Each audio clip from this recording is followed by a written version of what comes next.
Amen. Isang mapagpalang umaga po sa ating lahat. Amen. Amen po. Napakasarap po magpuri sa ating Diyos. Amen po. Amen po. At bago po tayo dumako sa mensahe, amen po, nais ko lamang po i-welcome po kayong lahat. Amen. Sa ika-8 anibersaryo ng gawain ng ating Diyos dito sa Katif.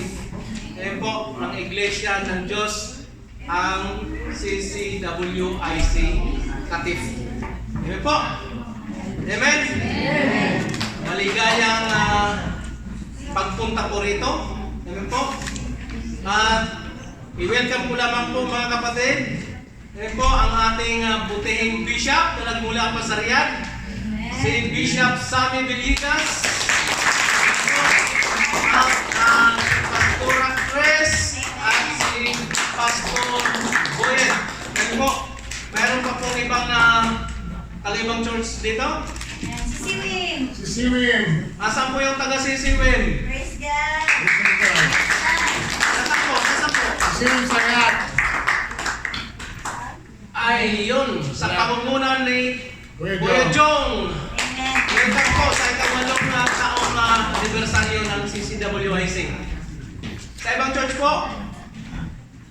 Meron pa po?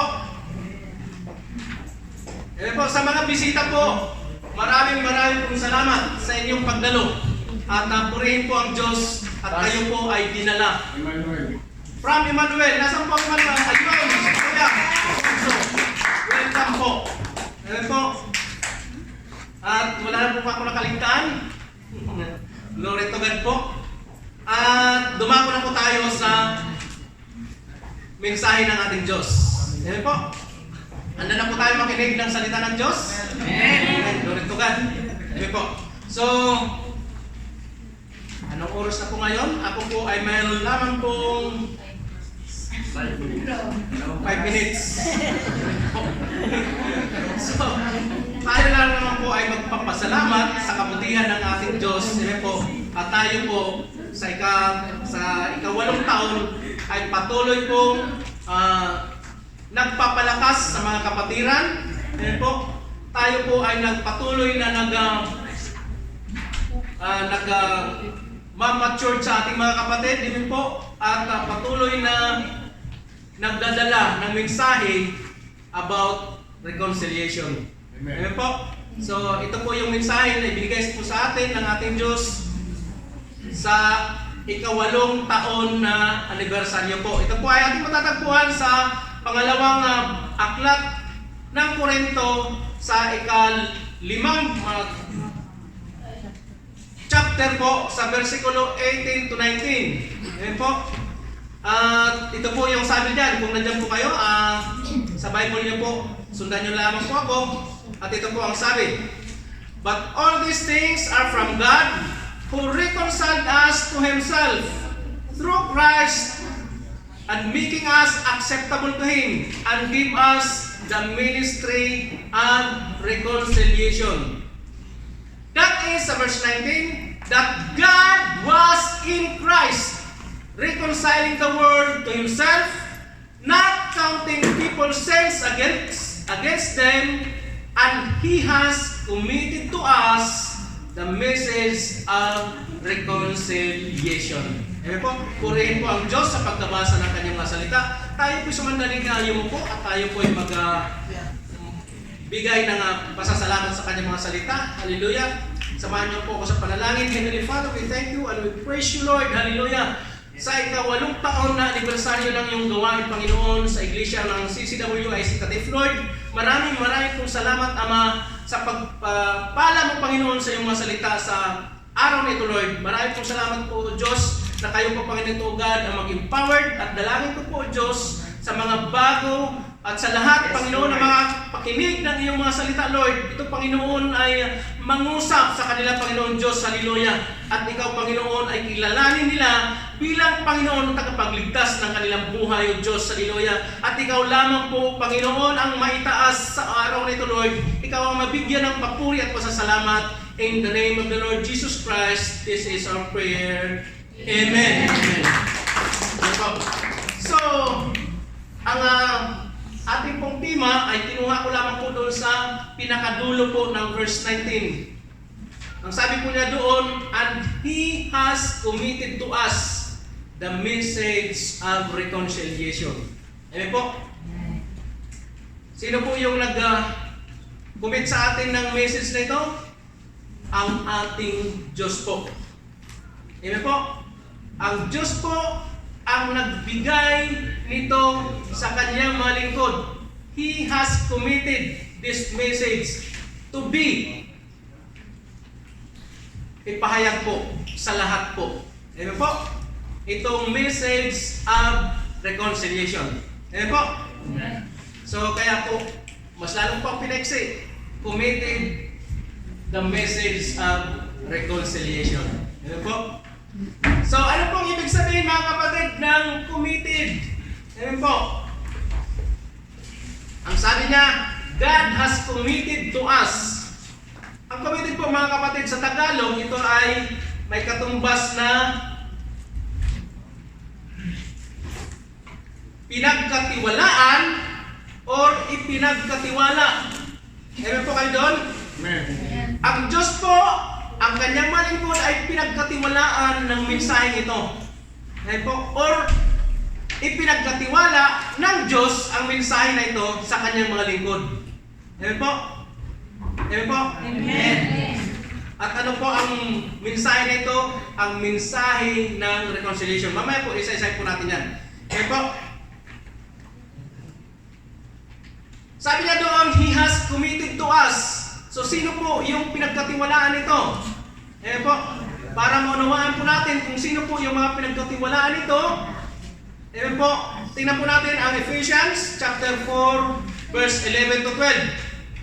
Sabi po niya dyan, that God gives some apostles, some prophets, and some evangelists, some pastors and teachers, for perfecting the saints, for the work of the ministry, and for edifying the body of Christ.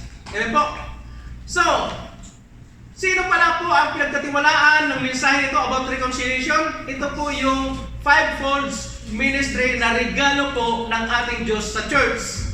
Amen po? Ito po yung apostles, ito po yung prophets, ito po yung evangelists, ito po yung pastors and teachers. Ano po ang kanilang dapat gawin sa church? Una po, sabi niya, for perfecting the saints. Ibig sabihin po, para po mag-mature ang mga kapatiran sa iglesia. Amen po? Amen. Perfecting is to be matured. Amen po? Amen po? Ano pa po? For the work of the ministry. At ang pangatlo po na trabaho ng mga propeta, ng mga apostles, ng mga evangelists, pastors, and teachers ay to edify. Ano po? Ang ibig sabihin to edify the body of the church. Patibayin. Amen po? Patibayin ang kanilang pananampalataya. Amen po? Ito po yung trabaho ng mga binigyan o yung mga lingkod ng ating Diyos sa iglesia. Amen po? So doon po mga kapatid sa work of the ministry, amen po, ito po ay may dalawang bahagi. Amen po, o ito po ay may dalawang ori. Amen po? Ang works of the ministry, primary and secondary. Ano po yung secondary? Ang secondary works of the ministry of the prophets, of the apostles, of the evangelists, pastors, and teachers is to edify the body of Christ, which is yung congregation. Ito po yung secondary. But, primary, ito po yung nakakalimutan. Amen po? Nandun kagad sa pagpapatibay, nandun kagad sa mga pastors, yung mga evangelists, yung mga prophets, yung mga teachers sa pagpapalago ng bawat dumadalo. Subalit, ang kauna-unahang bahagi na dapat gawin ng mga evangelists, ng mga pastors, ng mga teachers, or mga apostles nito is the ministry of reconciliation. Amen po, ipaunawa doon sa mga dumadalo kung ano ang ibig sabihin ng Ministry of Reconciliation or reconciliation. So ano po ang reconciliation, mga kapatid? Ayan po, at ito po yung ating pinakabuod ng ating tema. Sa English po, mga kapatid, ang reconciliation, ang ibig sabihin po nito ay restoration. Ayan po, restoration of relationship. Ayan po, reconciliation means restorations of relationships. Or reunion. Ayan po, reunion. Sa Tagalog po, ito po ay pagpapanumbalik ng relasyon o ugnayan. Amen? Or pakikipag-isa. Amen po? Pagpapanumbalik ng relasyon o ugnayan ng tao at ng Diyos.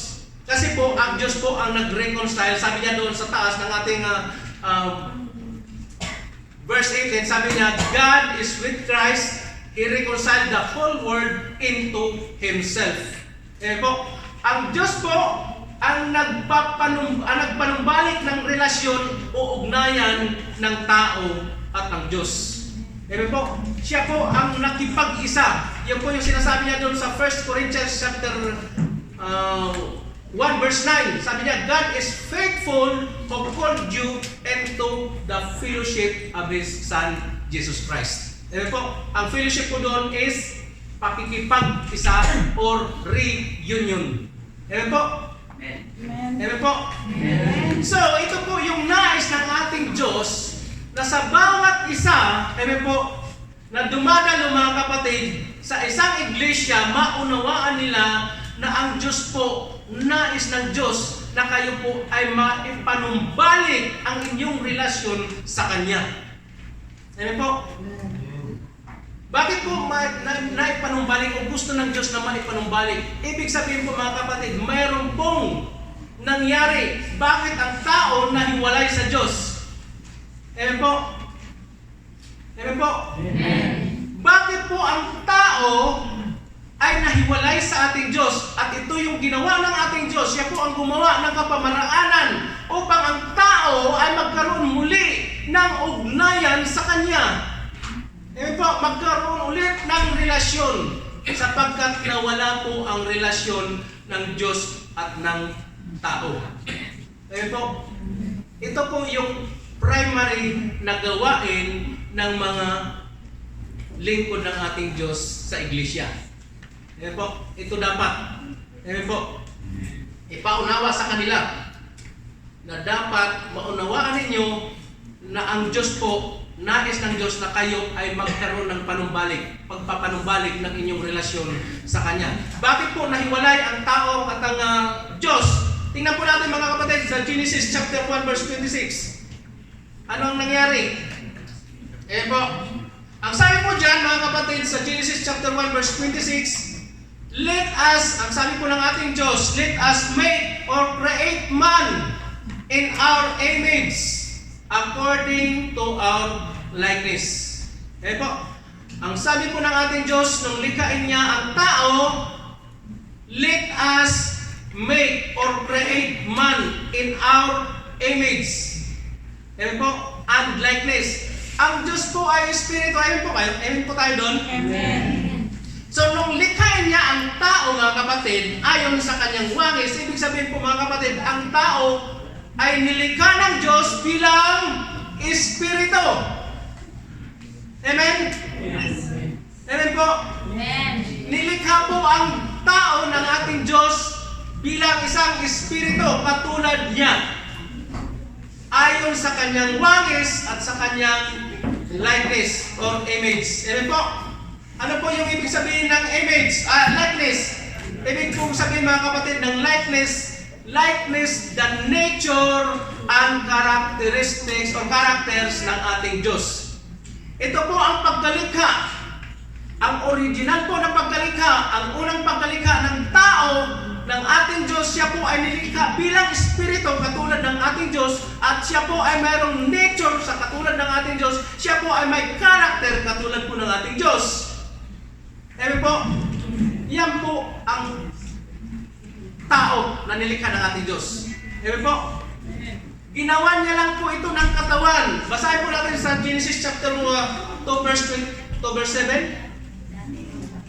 Amen po, ang sabi po niya dyan, and the Lord God created the body of man from the dust of the ground and breathed into his nostrils the breath of life, and the man became a living being. Doon pa lamang po binigyan niya ng katawan ang tao. Amen po, una pong nilikha ang tao bilang espiritu katulad ng ating Diyos, may karakter na katulad ng ating Diyos, may nature na katulad ng ating Diyos. Pagdating po sa verse chapter 2, verse 7, saka lamang po siya nag-form from the dust, po, ng soil, po, bilang katawan ng tao, at kanya po itong hiningan, yung espiritu ay linagay po sa katawan po na kanyang tinurn. Po, kaya nagkaroon tayo ng katawan. Po, ito yung ating katawan. From dust po ito. Ito pong ating pinapakinis. Po, ating pinapapaputi. Po, kung ano ng mga kolorete ang ating nilalagay. Galing pala sa lupa ito, galing pala sa putik. Po, mapipayda. Amen. Sabi nga mga Arabo, mapipayda. Amen. Amen po. Ang original po na pagkagawa, ang unang ginawa ng tao ng ating Diyos ay espiritu po. Amen. May nature na katulad ng ating Diyos, may karakter na katulad ng ating Diyos. So balik, amen po, bakit nga po ba kaya? Bakit kaya binigyan ito ng katawan? Amen po, ang tao ng ating Diyos. Amen po. Tingnan po, balikan po natin yung yan. Sabi niya dyan, let us make or create man in our image according to our likeness. Bakit po binigyan ng katawan?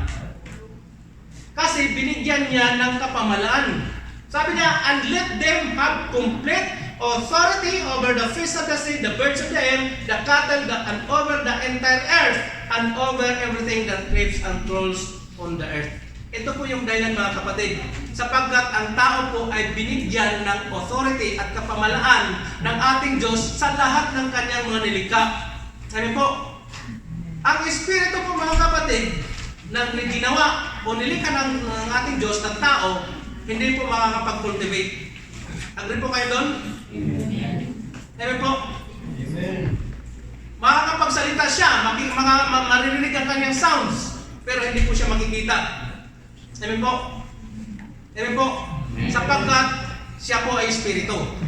Ito po ang dahilan kung bakit binigyan ng katawan yung espiritu na nilikha, ang tao na espiritu na nilikha ng ating Diyos.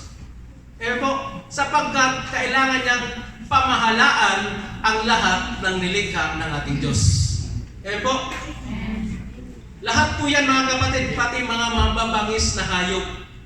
Amen po? Lahat po ng ginawa o nilikha ng ating Diyos na mga hayop ay ipinailalim sa kapamahalaan ng tao na kanyang nilikha. Amen po? So paano po nahiwalay? Paano po namatay ang espiritu na nasa katawan ng tao? Amen po? Kaya ito na-separate, kaya po ito kailangang muling mabuhay o ma-born again. Amen po? Naunawaan po natin, mga kapatid, higit sa lahat sa mga bago, naunawaan po natin. Amen. Kailangan po may panumbalik yung espiritu naman namatay. Bakit namatay po? Tingnan po natin sa Genesis chapter 2 verse 17. Sabi niya, ang ating Diyos po, mga kapatid, nung nilikha niya po yung Garden of Eden, siya po ay mayroong mga nilikha doon na mga puno. Amen po? At ang kabilin-bilinan ng ating Diyos doon sa kanyang nilikha ng tao, amen po, sabi niya, but only from the tree of knowledge of good and evil you shall not eat. Hindi mo kailangan kainin yung puno na yan na nagbibigay ng karunungan upang manawaan nyo ang mabuti at masama. Otherwise, sabi ng ating Diyos, on the day that you eat from it, you shall most certainly die. Amen po. At ito po ang dahilan kung bakit ang tao ay namatay ang kanyang espiritu. Amen po. Kasi nung kumain si Adan, amen po, at si Eva, amen po, nilikha na po dyan si Eva, hindi naman sila namatay physically. Amen po. Hindi po sila namatay physically. Ang namatay sa kanila, na sinabi ng ating Diyos dyan, na certainly you will die, ay ang kanilang espiritu. Amen po. So, magmula noon mga kapatid, ang tao, nilikha na silang nandito sa mundo, dumami ng dumami, wala na pong espiritu ng Diyos na nandun sa kanila. Amen po. Naging normal na tao na lamang po sila. Amen po. Mayroong body, mayroong soul. Ang espiritu po wala. Sapagkat ito po yung kabayaran ng kanilang mga kasalanan. Amen po. For the wages of sin, sabi sa po, Romans 6:23. For the wages of sin is death. Amen po. Ang kabayaran ng kasalanan ay kamatayan. Ano pong kamatayan yan? Spiritual. Amen po. Amen po mga kapatid. Kamatayang spiritual. Dahil sa paglabag ni Adan, ang kanilang pagiging spiritual man nawala. Naging normal si Adan na tao. Katulad ng mga hindi pa nananampalataya sa ating Panginoong Kristo. Amen po? Mayroon lamang pong body and soul. Wala po yung espiritu. Mayroon silang pakiramdam, mayroon po silang katawan.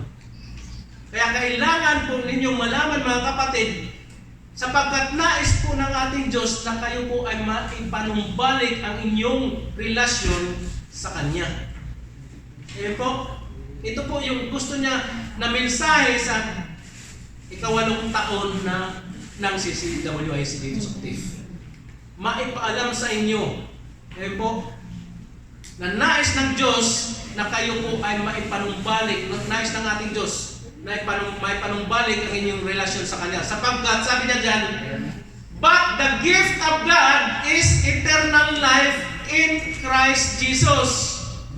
Bagamat nagkasala ang tao, namatay ang pagiging espiritual na tao, pero ang regalo ng ating Diyos sa lahat ng sanlibutan, sa lahat ng Kanyang nilikha, ay eternal life sa pamamagitan ni Jesus Christ or ni Christ Jesus. Amen po? Amen po? Kaya ang sabi niya sa John 3:16, ano po ang sabi niya sa John 3:16? Ito po yung alam na alam natin. Amen po? For God so loved the world, including po ang bawat isa sa ating mga kapatid. Amen po? God, He gave His only begotten Son, Jesus Christ, that whoever believes and trusts in Him as Savior shall not perish but have eternal life. Ano po yung eternal life? Amen po? Karamihan po sa atin mga kapatid, ang eternal life, ang pagkakalam, ito po ay buhay. Pag tayo po ay namatay na at muli tayo nabuhay, ito po yung eternal life. Hindi po. Eternal life is God's life. Amen? Ito po yung gusto niyang ibigay muli sa tao. Yung kanyang buhay. Amen po? Para kayo ay maging spiritual being. Amen po? Amen po? Yan po ang ibig sabihin ng eternal life. God's life. His gift is eternal life. Sabi niya kanina doon, balikan po natin. Sabi niya, but the gift of God is eternal life in Christ Jesus. Amen po, na kay Kristo. Pag mayroon kang Kristo, mayroon kang, mamaya, ito po, eternal life. 1 John chapter 5 verse 12. Yan. Sabi po niya dyan, He who has the Son, Jesus Christ, by accepting Him as Lord and Savior, has the life. Ano po yung life na yan? Yung eternal life. He who does not have the Son of God does not have eternal life. Amen? Ang sino lamang po na manampalataya sa ating Panginoong Kristo bilang kanyang Panginoon at tagapagligtas ay magkakaroon muli ng buhay ng ating Diyos, yung eternal life. At ang eternal life ay na kay Jesus Christ. Sabi niya, He who has the Son has life, but he who does not have the Son of God does not have eternal life. Kaya napakalaga po mga kapatid, yun po, na maunawaan ninyo kung paano kayo manumbalik ang inyong relasyon sa ating Diyos. Amen po? At ang buhay na yan, mga kapatid, yung buhay ng ating Diyos na yan ay na kay Kristo, sabi niya dyan. Amen? Na kay Jesus Christ. Amen? Kailangan magkaroon ka ng Kristo sa iyong buhay. Amen po? Kailangan mong tanggapin ang ating Panginoon Kristo as Lord and Savior. Panginoon at tagapagligtas. Amen po? Ano pong ibig sabihin ng Panginoon? Amen po? Ibig sabihin po ng Panginoon, Siya po ang may-ari, Siya po ang mayroong karapatan sa iyong buhay. Amen po? Yan po ang ibig sabihin ng Panginoon. Amen po? Siya po ang may-ari ng iyong buhay. Siya po ang may karapatan sa iyong buhay. Amen? Hindi po yung sarili natin. Amen? Yan po ang ibig sabihin ng Panginoon. Pag sinabi mong Panginoon mo siya, siya ang may-ari ng iyong buhay at siya po ang may karapatan sa iyong buhay. Amen? Savior po is tagapagligtas. Amen po? Kailangan tanggapin mo siya bilang Panginoon ng iyong buhay at tagapagligtas ng iyong buhay. Saka ka magkakaroon ng muli ng buhay ng ating Diyos o yung eternal life. Amen po? Amen po? Amen. Tapos na po tayo. Amen. Yun lang po. So paano po? Paano po ma-restore? Ito po kasi ang kailangang message natin. The message of reconciliation. Paano po may-restore ang relasyon natin sa ating Diyos? Amen po. Sapagkat ito po ang nais ng ating Diyos na mai-restore, mai-panumbalik. Yan po, ma-reconcile tayo sa ating Diyos sa pamamagitan ng ating Panginoong Kristo. Yan po. Amen. Wala, sabit lang ako eh. 10:18. Okay? So, paano po ma-restore? Sabi po niya sa Romans chapter 10 verse 9 to 10, yan po, if you openly declare that Jesus is Lord and believe in your heart that God raised Him from the dead, you will be saved. For it is by believing in your heart that you are made right with God, and it is by openly declaring your faith that you are saved. You are saved. Yan po. Napakadali lamang po mga kapatid. Paano po tayo magkaroon ng restoration, ng reconciliation sa ating Diyos? Magkaroon tayo muli ng Espiritu sa ating buhay. Kailangan po yun. Amen po. Sabi niya, if you openly declare, kung ipapahayag mo ng iyong mga labi, openly, amen po, ng iyong bibig, that Jesus is Lord, amen po, and believe in your heart, panampalatayahan mo sa iyong puso, amen po, hindi po sa karunungan lamang, amen po, kailangan sa puso. Amen? Ang pananampalataya po mga kapatid, nagmumula po sa puso, hindi po sa kaisipan. Agree po kayo doon? Amen. Nagmumula po sa puso. Yan po ang pananampalataya. Sabi niya, if you believe in your heart that God raised Him from the dead, you will be saved. Amen? For it is by believing in your heart, tingnan po, it is by believing in your heart. Hindi po sinabi dyan, it is by believing in your mind. Tingnan po, it is from your heart. Ang pananampalataya po ay nagmumula po sa puso. Tingnan po, that you are made right with God. Ibig sabihin po mga kapatid, pag ikaw po nanampalataya na nagmumula sa iyong puso, nagiging matuwid ka po sa ating Diyos. Sa harapan po ng ating Diyos, ang tingin sa iyo ng ating Diyos, ikaw po ay matuwid sa Kanya. Amen? If you believe from your heart. And it is by openly declaring, by openly pagpapahayag, amen po, your faith that you are saved. Amen po, ganun lamang po mga kapatid. Amen po, paano ma-restore, paano ma-reconcile ang isang tao sa ating Diyos? Kailangan lamang po niyang ipahayag sa kanyang labi na ang ating Panginoong Kristo ay kanyang Panginoon at tagapagligtas ng kanyang buhay at panampalatayahan niya sa kanyang puso na ang ating Panginoong Kristo siya ay namatay dahil sa ating mga kasalanan at sa ikatlong araw siya po ay muling binuhay ng ating Diyos at ikaw po ay magkakaroon ng buhay na walang hanggan. Amen po? Nais niyo po ba? Amen po?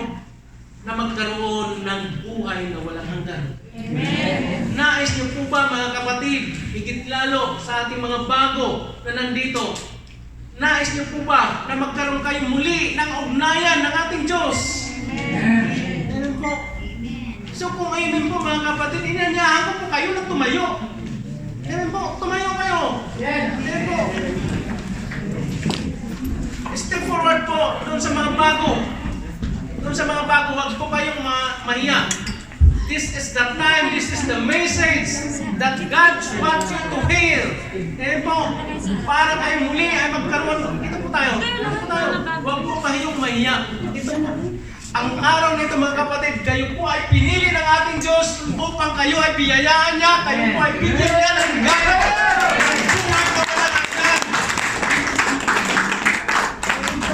Huwag po kayong mahiya. Dito po tayo.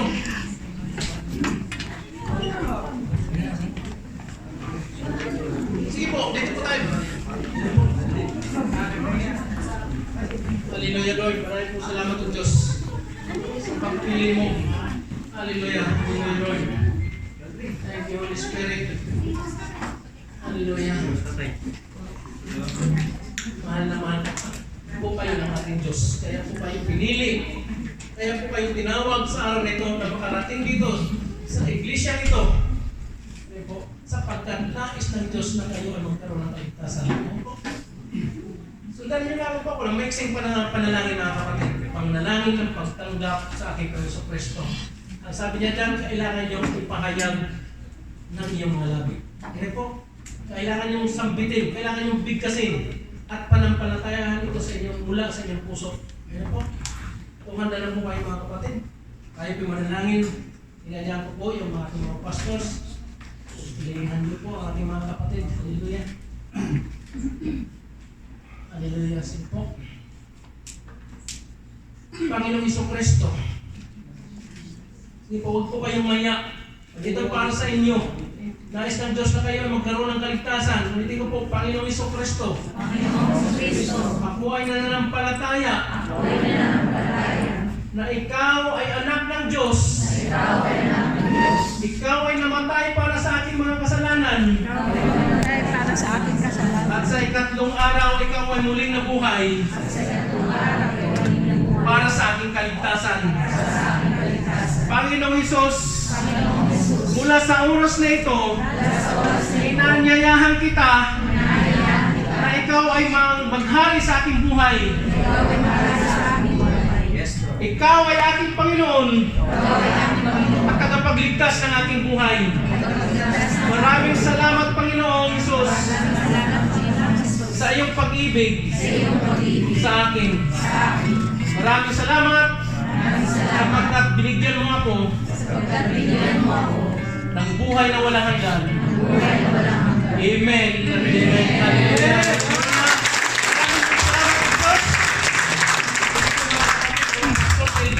Ipanalangin po natin ang ating mga kapatid. Hallelujah.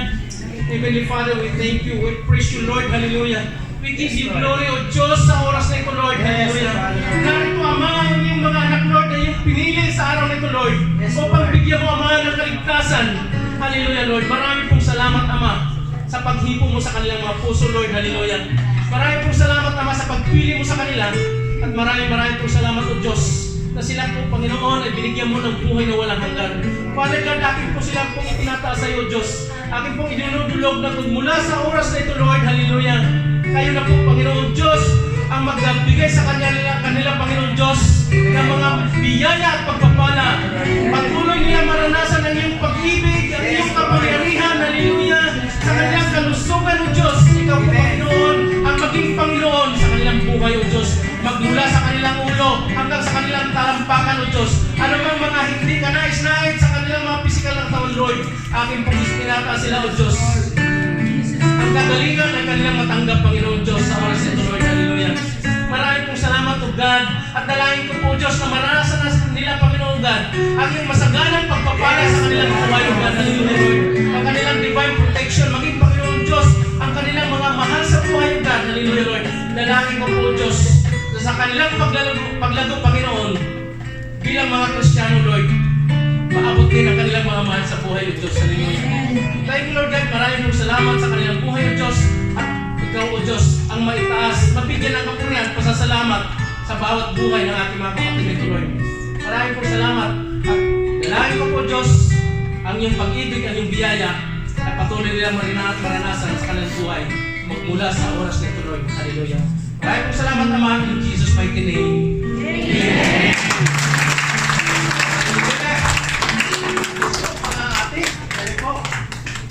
Congratulations, kayo po ay mga anak ng Diyos na. Amen po.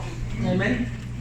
Kung saan po kayo mayroong malapit na mga iglesia, mga kapatid, akin pong inanyayahan kayo na kayo'y patuloy na lumalo. Amen po. Upang kayo po ay lumago. Amen po. Ang inyong pananampalataya ay kailangan lumago. Amen po. Hindi sapat, mga kapatid, na kayo po ay naging Kristiyano na sa araw na ito. Kailangan nyo pong lumago, kailangan nyo pong magpakatibay ng inyong pananampalataya. Amen po? Kaya kung saan man kayo mayroong malapit na iglesia, amen po, kayo po ay laging dumalo. Amen po? Upang araw-araw sa tuwing linggo or Friday, mga kapatid, kayo po ay makapakinig ng salita ng Diyos. Amen po? Sapagkat ang pananampalataya, mga kapatid, ay nakikuha sa pamamagitan ng pakikinig at pagkikinig ng salita ng Diyos. Amen po? Faith comes from hearing and hearing by the word of God. Amen po? At kayo po ay lumago para kayo po ay magamit din po ng ating Diyos. Amen po? Yan po, lahat po tayo, mga kapatid, na tinawag ng ating Diyos ay mayroong purpose po sa ating buhay. Amen po? Hindi lamang po tayo tinawag ng ating Diyos. Amen po? Meron pa naman akong time. Amen po? Kaya extend ko lang po. Amen? Hindi lamang po tayo tinawag ng ating Diyos para maging Kristiyano lang. Amen po? Amen po? Amen. Tinawag po na tayo ng ating Diyos sapagkat may purpose po ang ating Diyos sa bawat buhay natin. Amen po? Para din po tayo ay magamit sa ating mga mahal sa buhay, sa ating mga kaibigan, sa ating mga kasamahan sa trabaho. Ayan po. Yan po ang purpose. Ayan po. Para matupad po ang purpose na yan ng ating Diyos sa bawat buhay natin, kailangan po natin lumago. Ayan po. Ito po yung secondary parts ng works of the ministry. Ayan po, yung kayo po ay lumago. Amen? Para kayo po ay magamit. Ayan po. Thanks God, mga kapatid, sapagkat tinawag po kayo sa araw na ito. Ayan po. Pinili kayo ng ating Diyos upang maranasan ninyo ang kanyang pag-ibig at ang kanyang kapangyarihan sa inyong mga buhay. Amen po. Glory to God po, mga kapatid. Amen? At yun lamang po, mga kapatid. Tatapos yung mensahe ng ating Diyos at nawa po ay naunawaan po natin. Ayan po. Yung mensahe about pagpapanumbalik ng ugnayan ng ating Diyos sa tao. Amen po. Ito po ay gawa. Sabi niya po doon sa ating verse, mga kapatid, sa 19, sabi niya, that is, God was in Christ reconciling the world. Amen po. God is in Christ. Amen po. Reconciling the world. Amen. Ito po, ang lahat ng ito ay gawa po ng ating Diyos. Ito po ay biyaya niya para sa lahat ng tao. Amen po. Sapagkat, sabi niya kanina doon sa Romans chapter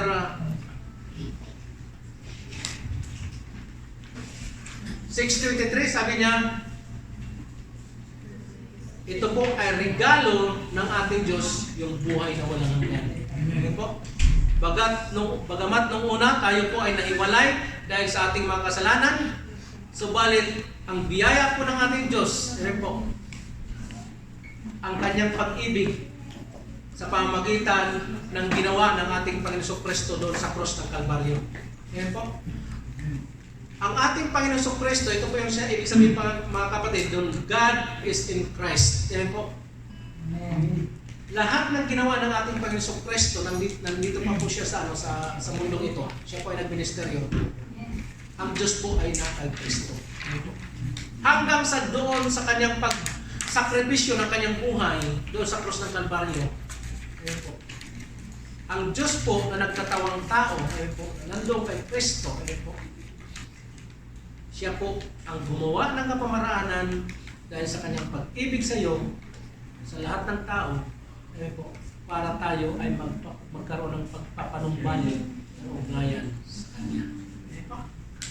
Amen po? Amen. Siguro maliwanag na po. Amen po? At doon lang po mga kapatid. Amen po? Glory to God po. Hallelujah! Diyos, hallelujah! Hallelujah, hallelujah!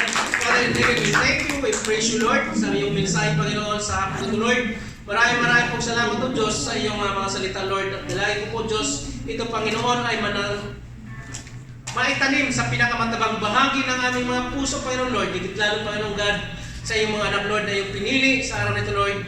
At dalayan ko po, Diyos, na hindi ito maagaw anumang gawa ng dyablo sa kanilang buhay, O God. Hallelujah. At ikaw lamang po, Diyos, ang kanilang patuloy na madakila at magbigyan ng kaluwalhatian, Panginoon. Hallelujah. At sa lahat ng ating mga kapatid na nandito, Panginoong Diyos, na nakiisa, Panginoon, sa 8th anibersaryo ng iyong gawain, Lord. Maraming pong salamat sa kanilang mga buhay at dalayan ko rin po, Ama, hallelujah, in the name of the Lord Jesus Christ, that blessings upon blessings, Lord, ay kanilang patanggap, hallelujah, Lord, hallelujah.